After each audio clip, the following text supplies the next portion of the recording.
Good afternoon. My name is Robert Dijkgraaf, Director and Leon Levy Professor here at the Institute for Advanced Study, and it's a great pleasure to welcome you to this faculty lecture. Our speaker today is Vladimir Voevodsky, Professor in the Institute School of Mathematics since 2002, and a member in the school before that at several occasions. Now, today's lecture is entitled Univalent Foundations, New Foundations of Mathematics, which of course the foundations of mathematics is a topic that has a long and deep history here at the Institute with people like von Neumann, Kurt Gödel and others. And I hope Vladimir will describe some of the exciting things that actually have been happening here at the Institute around this Univalent Foundations project, which was started here, in particular last academic year, had a very intense period with a large group of mathematicians, computer scientists, logicians, being together working on what I understand is essentially trying to formulate mathematics in such a way that kind of computers can help with proving their rigor foundations. Just one anecdote, I once was in a discussion about the future of mathematics, and Misha Gromov, famous mathematician, was in the audience, and at some point he jumped up and went to the blackboard and wrote a large M of mathematics as a function of t. And he said, what is the limit for t to infinity of mathematics? And he clearly said, well, it's computers. So I think today we'll see a part of that answer. In fact, in that program, two streams of development came together. The one in constructive mathematics and the theory and practice of programming languages, and the other one pure mathematics. And I think actually that program, we are very proud of it happening here under the leadership of Vladimir, because it was also very much innovative in the way it worked together. And that innovations came to fruition also in the book that was published, the so-called HOT book, which is quite amazing for many reasons, because if you open it, not only it's 500 pages, more than 40 mathematicians worked on it, and it was written in less than 9 months. But if you look at it, it has no publisher and it has no list of authors. So it's a truly collaborative effort.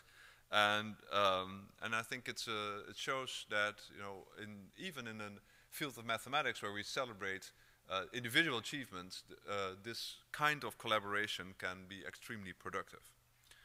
Now, Vladimir is actually known for his work in homotopy theory of schemes, algebraic K-theory, and the relations between algebraic geometry and algebraic topologies. And he made some outstanding advances in these fields. Particular of great consequences are the solutions he found of two famous conjectures, the Milnor conjecture and the Bloch-Kato conjecture. As I said, currently he is interested in this kind of foundational material, type theoretic formulations of mathematics, and automatic proof verification. His truly extraordinary contributions to the field of mathematics have led to many, many awards and honors, but perhaps most famous is the very prestigious Fields Medal that was awarded to him in 2002 for his work on developing a homotopy theory for algebraic varieties and formulating motivic homology. He has been awarded many additional honors, mention the Sloan Prize, the Clay Prize Fellowship. He's a member of the European Academy of Sciences, and had already a very long and distinguished career. He received his PhD in 1992 at Harvard, where he was also a fellow and a visiting scholar. He was, in addition, a visiting scholar at the Max Planck Institute in Bonn for mathematics. And prior for joining the institute, Vladimir was an associate professor at Northwestern University during the years 1996-1999. The Institute of Advanced Study is very pleased to host this lecture, in particular because we do it also in honor of the Princeton Adult School, who are celebrating their 75th anniversary, just a little bit younger than the Institute. And the Institute supports and shares the adult school's mission to promote and foster lifelong learning and exploration in the Princeton community. Just the other day got their t-shirt which said, feed your curiosity, which I think is a very good theme for today's lecture in many ways. First of all, we have the lecture in a moment, then there will be a question and answer period, so, as always, followed by a reception when you can feed more than just your curiosity in the common room, to which you're all invited. So now I look at Vladimir. Are you ready? Is your computer ready? Which is We're very happy that we have a live presentation here by a mathematician, not by a computer. Please welcome Vladimir Voevodsky to the stage. Okay, now it's on. My today's lecture has a very mathematically sounding title, but you'll see that it's probably would be more interesting not even to mathematicians or even scientists, but to historians of science, and to historians of science and mathematics, historians of 20th century and now 21st century science and mathematics. It's not because I'm saying that the talk is going to be historical, but because I'm going to talk a lot about some events in mathematics in the recent past. So, and I will be following just my kind of my personal story and showing some things which been important both to me personally and which led me to Univalent Foundations, and which I think are actually characteristic of many things in mathematics which are seldomly spoken about. So my mathematical career starts around 1984, and it starts with me getting a copy from George Shabbat, my first advisor, of a very recent then text by Alexander Grothendieck, which was called the Schizedurm program, which hasn't been published until 20 years later, or maybe 15 years later, and which was his attempt to return to mathematics through CNRS. So I learned French in order to be able to read this text, because it didn't exist in any translation, and there wasn't anybody around who could have translated it for me. And started reading it, and then I started, and it was just full of ideas, basically, and full of questions which could be explored. And so Yuri Shabbat and I first, and later Kapranov and I started to work out on some of these ideas. So the text on the right, so the image is not very good on this screen, but that's a copy of the first page. That's a photograph, actually, of the first page of a paper of mine from sometimes back in 85 or something, typed on a typewriter in Russian with... Actually, it's not a typewriter. It's probably a little later. It's probably already typed on one of the first PCs which were available back then in MS-DOS or something like that. So, so like 5 years later, in 89 or something around that time, I met Michael Kapranov, who is now a very well-known mathematician, who was my second scientific advisor after Shabbat. And he was like 5 years older than I was, but we were both very fascinated by this new idea in mathematics, new for us at least, and at least fresh idea back then in mathematics about this multidimensional mathematics, mathematics of objects which belong to two categories and which kind of generalize the usual mathematics of sets and categories. So the first paper which we wrote together was called Infinity Groupoids as a Model for a Homotopy Category. It's actually a mistranslation by somebody translated this for us. It should have been as a model for the homotopy category. So in this paper, we claimed to have formulated precisely and proved one of the most outstanding ideas of Grothendieck from a Schizedurm program. The idea which connected two classes of mathematical objects, infinity groupoids and homotopy types. Then Misha and I, then we also tried to do mathematical homology together. It didn't work so well. Then in the summer of 1990, Kapranov, through his connections, arranged for me to be accepted to the graduate school at Harvard without me even knowing about it or applying. So I actually received a phone call. Actually, my mother received a phone call when I was in a different city, and she had to fetch me from that other city, saying that, Vladimir, you have to come back to Moscow like immediately because you've been accepted to Harvard.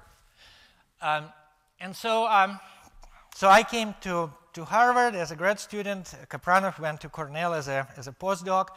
And our mathematical paths diverged from that time on. And I went into developing Mathematic cohomology and Mathematic homotopy theory, something which Robert just mentioned and which earned me the Fields Medal. And this text on the right, again, it's again a photograph of something. It's, if you look at the date over there, it's March 29, 91. So it's 3 days from now, 23 years ago. 3 days from today, 23 years ago, and the first sentence in this, these are my hand notes. This I was writing for myself. And the first sentence says, what is the homotopy theory for algebraic varieties or schemes?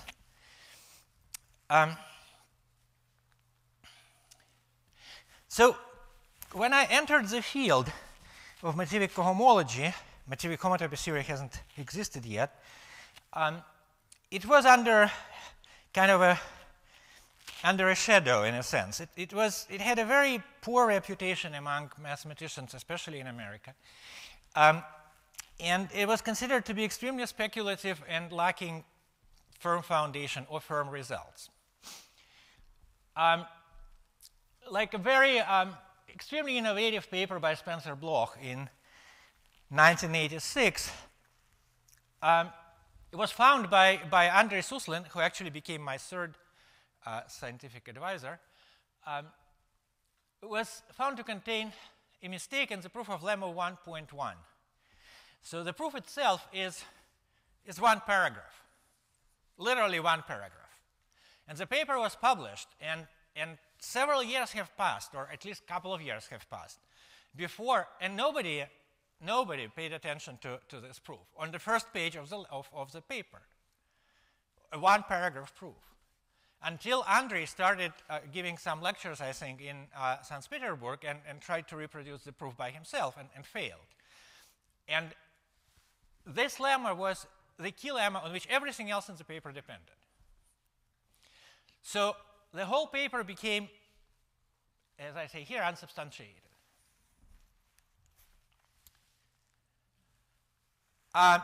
Eventually, of course, Spencer was very unhappy about this whole story, and a lot of people were unhappy, and the whole field got a bad reputation.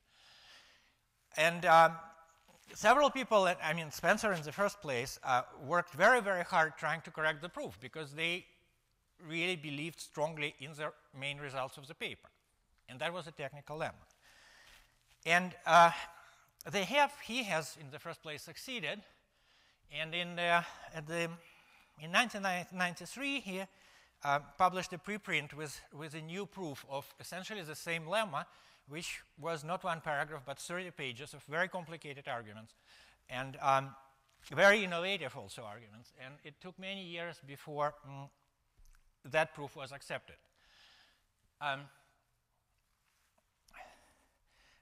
And there is a little anecdote in the second half of this slide, which I'll skip. So while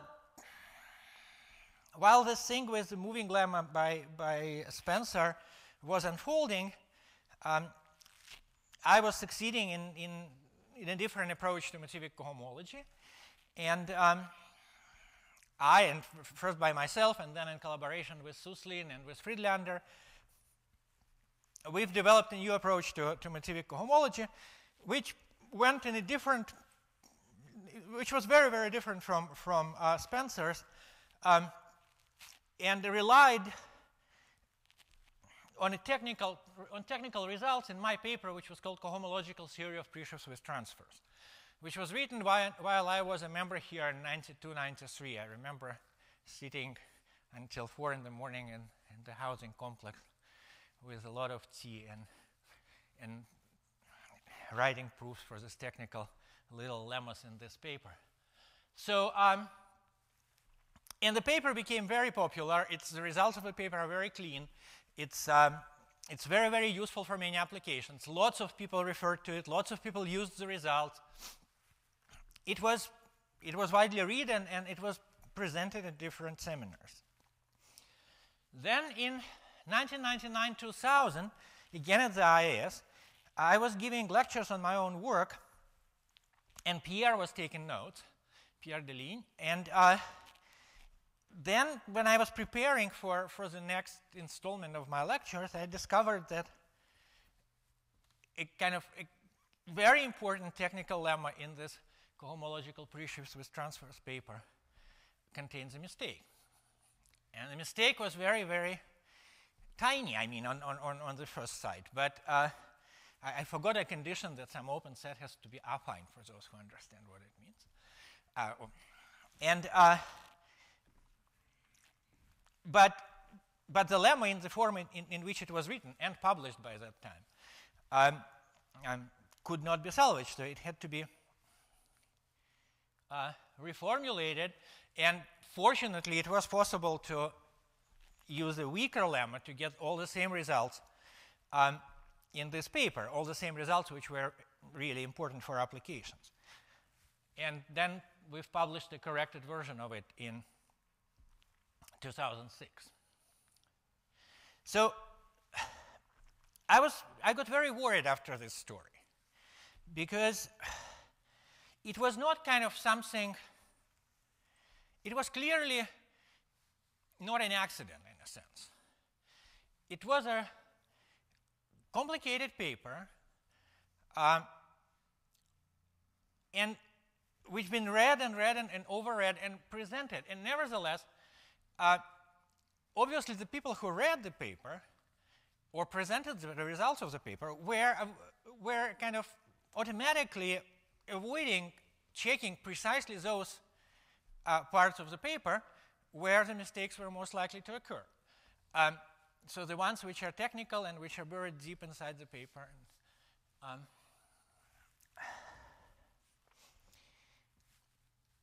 Anyway, so that was a big thing for me. So, but this is not, but at least I found it myself and I corrected it. This is not the only way these things can go. Here is a different story, I mean another story again from my own life. So in October '98, Carlos Simpson published a preprint called Homotopy Types of Strict 3 Groupoids. So it was 9 years after my paper with Kapranov. And in this preprint, he basically claimed to have produced a counterexample to the paper with Kapranov, to the main theorem in our paper with Kapranov. I don't remember whether he has contacted me about it or not. I was looking through my emails. I couldn't find any trace of any emails from him which would point this out to me.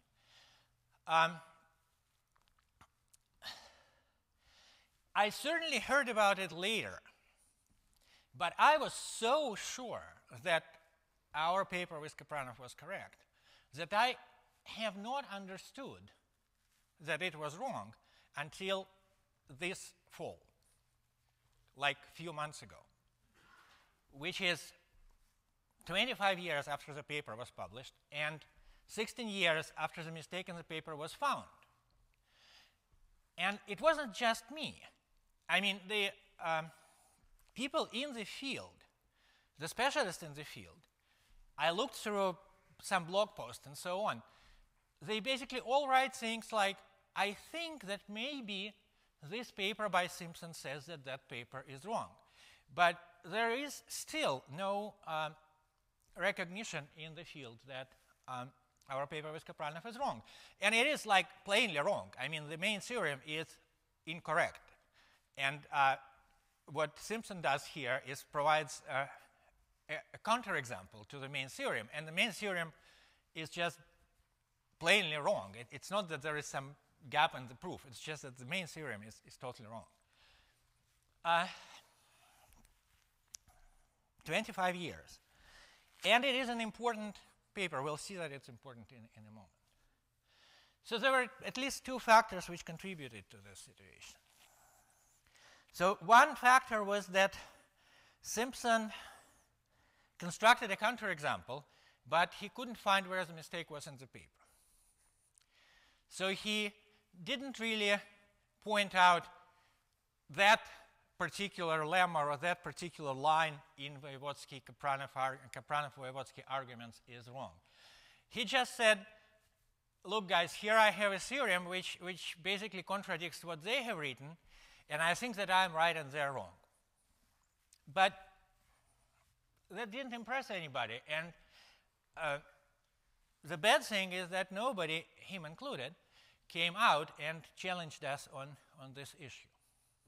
And so as a result, the whole field, in fact, was in a rather bad position, because it is a fundamental theorem which now needs to be addressed, and a correct form of it needs to be obtained before the field can move forward. And it could have been done much earlier if it was known that our result is false. So at about the same time as Simpson's paper appeared, and about the same time when I discovered the mistake in my Mativik paper, I was working on something new and something really exciting to me, which I called two theories. So the picture on the right, it's a three-dimensional diagram. If I had a better resolution, I could probably show you that every arrow in this diagram is numbered, and the highest number is 44. And actually, on the next page, there's supposed to be a long formula for what each arrow is, like for all 44 arrows.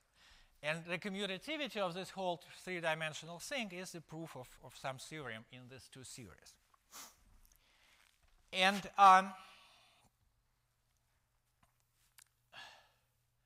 as I was working on these ideas, I was kind of getting more and more uncertain about what to do.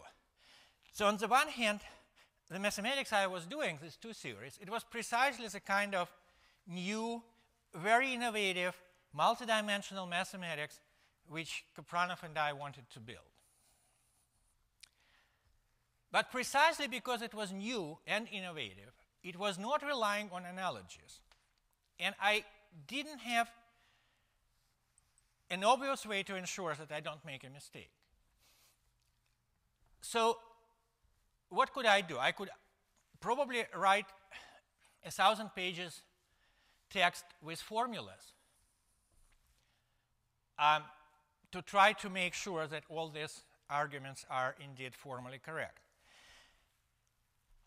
Probably, but not certainly, because there were other issues which were deeper than just writing down formulas. And basically, I was hitting at this time two problems. I was hitting like two issues at the same time.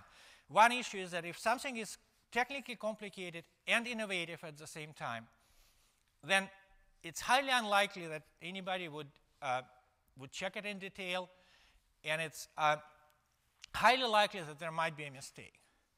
On the other hand, unlike many other fields where one can do things like numerical experiments, this kind of mathematics is very far from being connected to numerical experiments.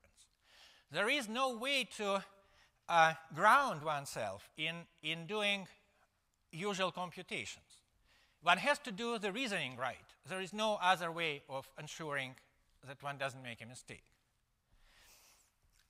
And to make matters even worse, the existing foundations of set theory were not so well adapted for making precise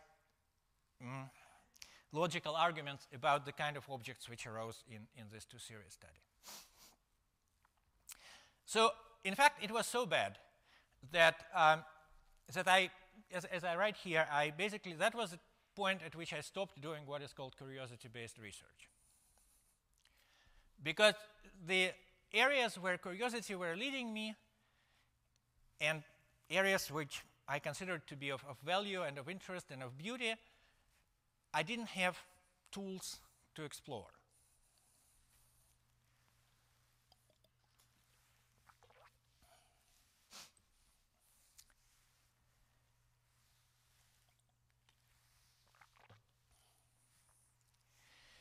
So I started to look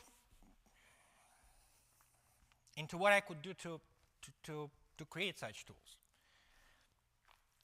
And it soon became clear that there is that the only long-term solution is somehow to make it possible for me to use computers in verification of my abstract logical and mathematical constructions. So I started looking at various options about doing that. And I discovered a very interesting, I mean, it's now I can say that it's interesting. It's interesting from the perspective of a historian. From my perspective back then, it wasn't interesting at all. It was extremely frustrating and bad situation, because I really wanted to do my mathematics and I needed tools. Instead, I discovered the following, that the software for verification of mathematical reasoning was in successful development, at least since the late 60s. So here is a page from a very interesting book, which is called Selected Papers on Automath. So Automath was one of the first really successful software systems for verifying mathematical reasoning.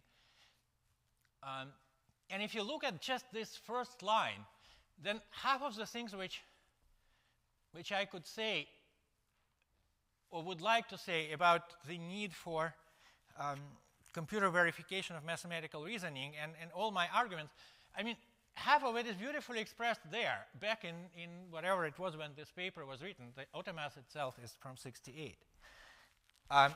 People who did it knew it back then.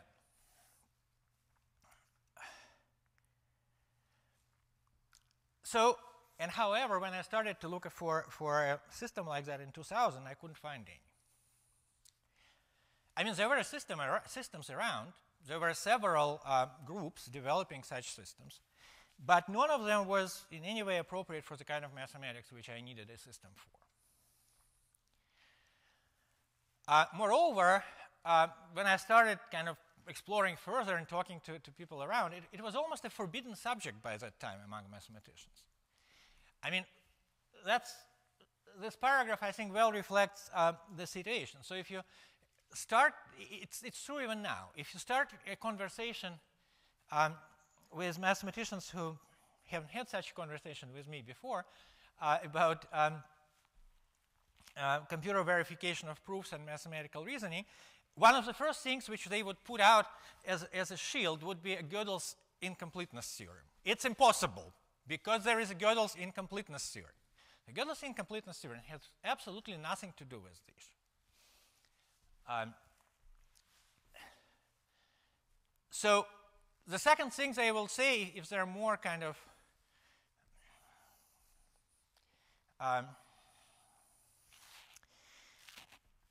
if they know more facts, they'll say, okay, here is this development by Tom Hales, who has proved the Kepler conjecture, and now for the last like 15 years, he has been trying to formalize it and has created like 50,000 lines of computer code, which takes his program has, and the computer verification program has been running nonstop for the last I don't know how many years, and still hasn't completed verifying his formalization of his proof. And so that's what computer proof verification is. This is what we're going to get if we go this way. We're going to get this huge, unreadable masses of computer code, which will take enormous amount of time to check, so that nobody will be able to check it twice. And that, generally, the whole thing is just ridiculous. So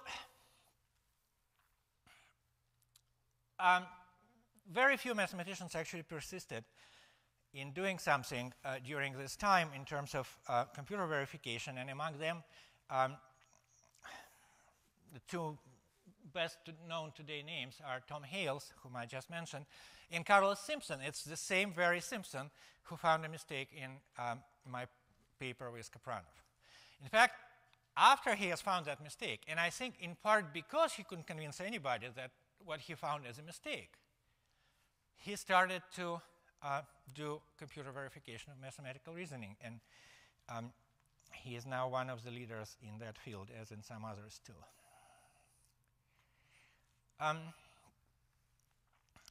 So what was the problem? And there was a problem. I mean, it's true that there was no usable system to do it. But obviously, the complaints which would be usually issued were not correct. I mean, the reasons which were given for the fact that there were no good computer verification systems were false reasons. So as I at least understand now, and I'm reasonably sure that I have a good point in that, and that soon it will be more clear to many, is that the actual roadblock which the field hit back in the late 60s, early 70s, right at the time when automaths appeared, was the fact that the foundations of mathematics were unprepared for the needs of computer verification of mathematical reasoning. So there is a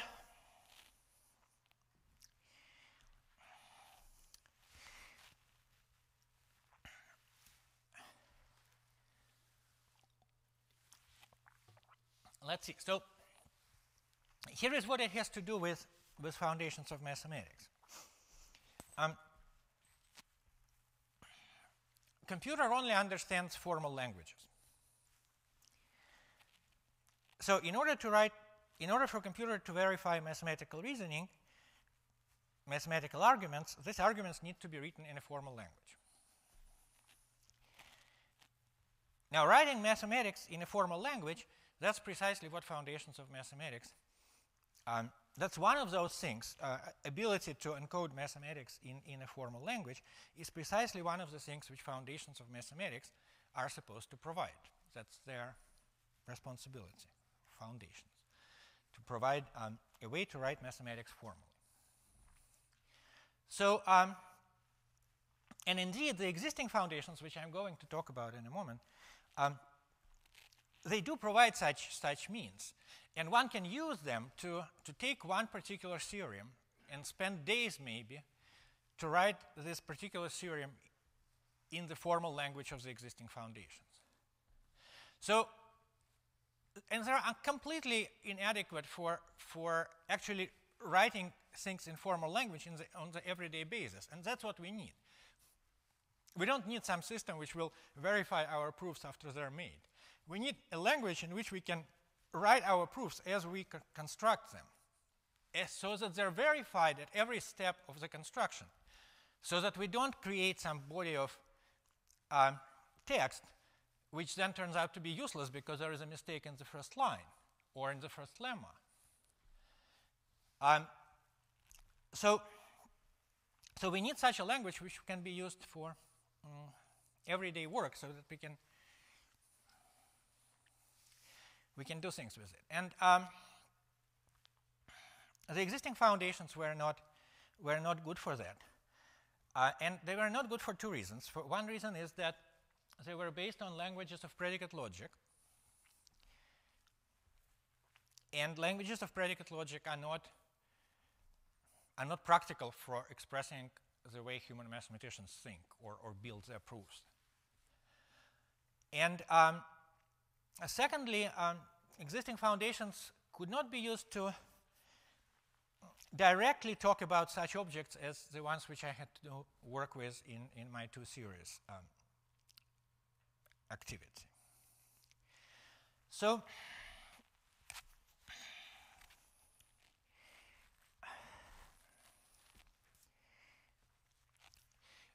on the other hand, the problem is that the existing foundations were extremely successful. And they are largely, I mean, they are responsible for great successes of mathematics of the 20th century. And it is very difficult to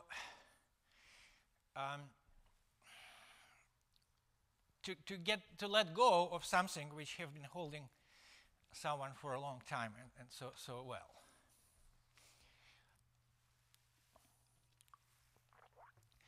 So I think that's what basically happened back. In part, that was one of the reasons. That's one of the things which happened back in late 60s, early 70s in this field, because the ideas for new foundations were there. They were just not followed.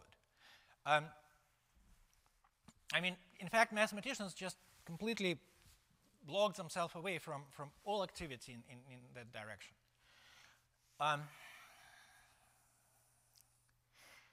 So the existing foundations, I will go a little faster now, and I'll leave some time for questions. There are more stuff on the slides, and the slides will be posted, and you will have a chance to have a look at the slides later, but I don't want us to go over time too much. But I'll say a few words here. So at the moment, but let me do it still this way. So if someone asks kind of a conservative kind of comme il faut mathematician about what mathematics is based on, such a comme il faut mathematician will, conservative comme il faut mathematician probably will say on Zermelo-Frankel set theory. And that's how it was presented for decades, or like for close to a century now, in fact, I think. So, and anybody who had this urge of getting to the bottom of things had a very simple road to follow. So if someone wanted to know, to be sure about things in mathematics and to rely on something, one had to do just to follow this simple algorithm which is written in this paragraph. Learn what is predicate logic, like first order predicate logic. That's simple. That's relatively simple for someone who has mathematical inclinings. Learn ZFC, then learn how to translate basic mathematical concepts into ZFC, and then kind of learn to believe that everything else can be translated into these concepts.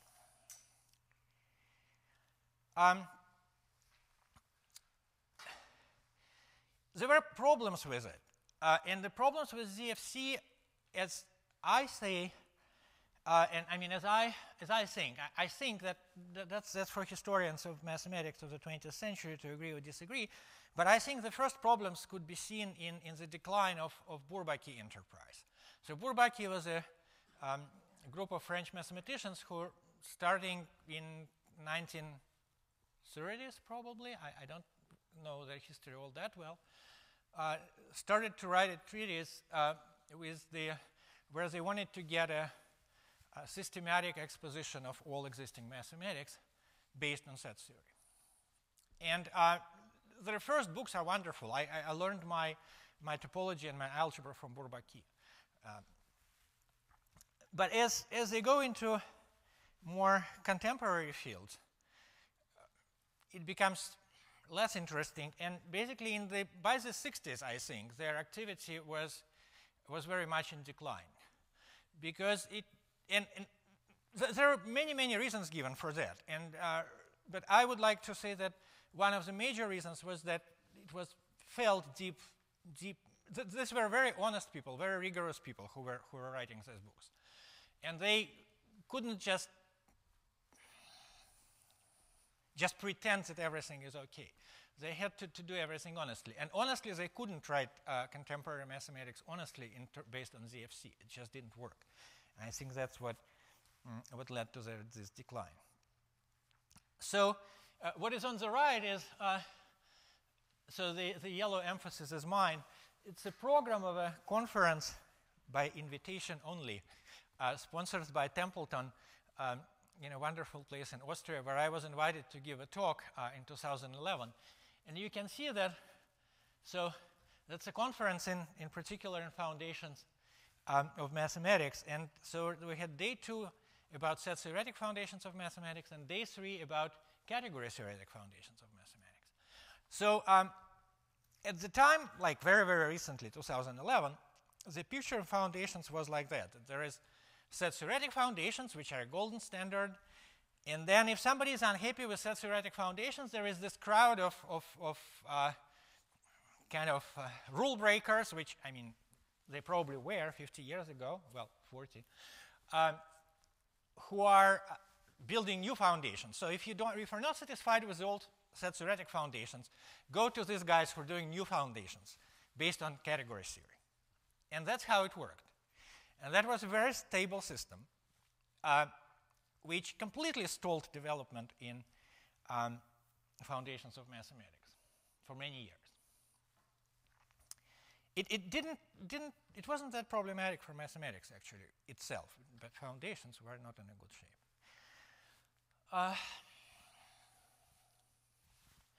And for me personally, it was precisely this idea that categories is the right thing, which was the major roadblock. And I clearly remember how kind of this feeling of a breakthrough when I understood that categories are not sets in the next dimension, that this is wrong. And that sets in the next dimension are what we call groupoids. And I also clearly remember how I was hitting this, I was moving towards this idea multiple times. I was spending hours and hours and days on end for several years trying to somehow get through this barrier. And I remember kind of approaching this idea and then going back because of this very, very old argument which I heard that Grothendieck was like one of the great innovations of Grothendieck was to go from isomorphisms to allmorphisms, actually in algebraic geometry. But somehow that was the thought which wouldn't let me through. I was just hitting this and saying to myself, okay, I must be wrong. And then when I finally kind of allowed myself to think through and to believe that I'm right, everything started to fall into place in this particular field. So, and what came out of it are univalent foundations, the topic of my today's talk, which of course I didn't have much time to talk about. So unlike category theory, it's a complete foundational system. So it's foundational system with its own formal language, formal deduction system, with its own class of basic objects, about which, so to speak, the formal deduction system allows to reason, and its own way of reducing general mathematics into statements about these basic objects. So, and that's what I said. So there are three, I think there's three components to every practical, really every complete foundational system in mathematics. And the first component is a formal deduction system. The second component is something which provides direct meaning to sentences of this formal deduction system. And the third component is something which enables us to translate general mathematics into the objects about which the sentences can directly speak. So in ZFC, for example, the second component, which is most powerful in ZFC in a sense, is based on our ability to intuitively comprehend hierarchies. That's why we believe that ZFC is consistent, because we can imagine ourselves and intuitively access hierarchies. And that's what ZFC directly talks about. And then, of course, there is an issue of translating the rest of mathematics into statements about hierarchies, which can be done surprisingly well, but not well enough. Okay, so again, what follows are, there are a few more slides which I'll skip, and you can, those who are interested can have a look at them later on when they're posted, about Univalent Foundations and the structure of this, excuse me,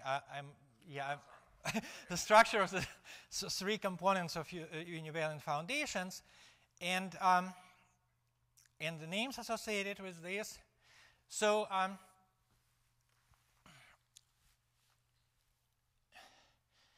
I gave my first, I've been working on these ideas.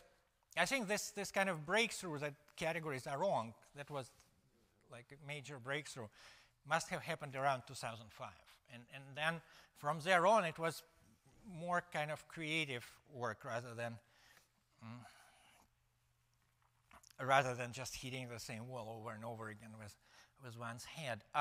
So my first presentation was in Munich in November 2009.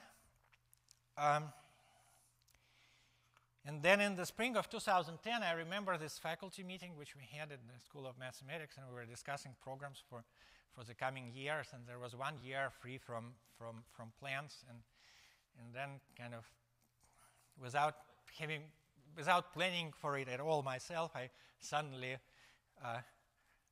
started talking and said, how about I organize a program on new foundations of mathematics? And everybody agreed. But at that time, it wasn't at all clear that it's that it can work. So, but it did work, and the program went really well. And I now do my mathematics with a proof assistant. So I have a lot of wishes in terms of getting this proof assistant to work better. But at least I don't have to go back at home and worry about having made a mistake during my day work. I know that if I did something, I did it, and I don't have to come back to it. Nor do I have to worry about my arguments being too complicated, and then I wouldn't be able to explain those arguments to anybody, because I can always say that, okay, they're too complicated, but I mean, this particular part, if you don't care to understand it, you can just trust the computer.